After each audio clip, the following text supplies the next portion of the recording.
அப்போ இந்த அமாவாசை அன்னைக்கு அந்த பண ஓலையை எடுத்து எழுதாத பேனாவில், எழுதுகிற பேனா கிடையாது, எழுதாத பேனாவில் நீங்கள் எழுதணும். அந்த பண ஓலையில் எழுதுனீங்கன்னா ஒன்றுமே தெரியாது. அப்படி உங்களுடைய கஷ்டத்தை பூரா சொல்லி எழுதிட்டு கொண்டு போய் உங்கள் பூஜை ரூமில் வச்சு வரக்கூடிய பௌர்ணமி நாள் வரைக்கும் அதை வழிபட்டுக்கிட்டு வாங்க.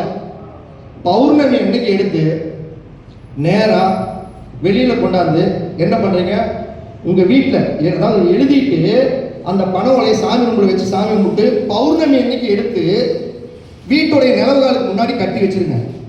வர்றவங்கெல்லாம் பார்த்தா அப்படி தொங்கிட்டு இருக்கும். அந்த இது என்னன்னு தெரியாது, நம்மளுக்கு இப்படி தான் தெரியும். ஆனால் அதில் எழுதியிருந்தா தானே தெரியும். ஆனால் நம்மளுக்கு தெரியும், எழுதாத பேனாவில் நம்ம எழுதி வச்சிருக்கிறோம். அப்போ அந்த 15 நாள் அப்படியே அமாவாசை வரைக்கும் வச்சிருந்துட்டு அமாவாசை அன்னைக்கு அவுத்து உங்கள் வீட்டோடைய தலைவாசலில் வெளியில் வச்சு அதை எரிச்சிட்டீங்க அப்படின்னா 100% நீங்கள் அந்த பேப்பரில் என்ன மேட்ரு எழுதியிருக்கிறீங்களோ அந்த பிரச்சனை சக்சஸ் சக்சஸ் சக்சஸ். இதுக்கு மேலே ஒரு பரிகாரத்தை ஈஸியாக சொல்லவே முடியாது. இதை நீங்கள் எப்போ செய்யணும்? பனைமரத்தில் தண்ணி ஊற்றுறதுக்கு போகிறது கர்மகாரங்களுடைய சனியோட நட்சத்திரமான அனுசத்தில் செய்யணும். இந்த அமாவாசை அன்னைக்கு எழுதி வச்சு அந்த ஓலையை எரிக்கிறது அமாவாசை அன்னைக்கு ஸ்டார்ட் பண்ணணும். பௌர்ணமி அன்னைக்கு வீட்டில் கட்டணும். அது வரைக்கும் இருந்துட்டு அவுத்துட்டு மறுக்க அமாவாசை அன்னைக்கு எரிச்சிடணும். இப்படி எரிச்சிங்க அப்படின்னா உங்களுடைய கஷ்டம் நஷ்டம் பொருள் விரயம் தண்டம் போனது வந்தது என்னால் முடியலேன்னு நினைச்சது எல்லா பிரச்சனையுமே சால்வ் ஆகுங்க. செஞ்சு பாருங்க, கண்டிப்பாக நீங்களும் ஜெயிக்கலாம், எல்லாரும் ஜெயிக்கலாம்.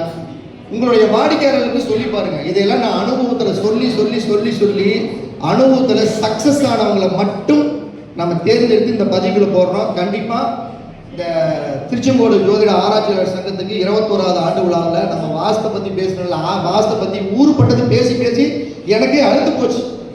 என்கிட்ட வாஸ்து பேசி பேசி நான் வீடியோ போட்டதை பார்த்து ஒரு 2-3 லேடிஸ் எழுதி வச்சு அவங்க வாஸ்து கூட ஆகிட்டாங்க.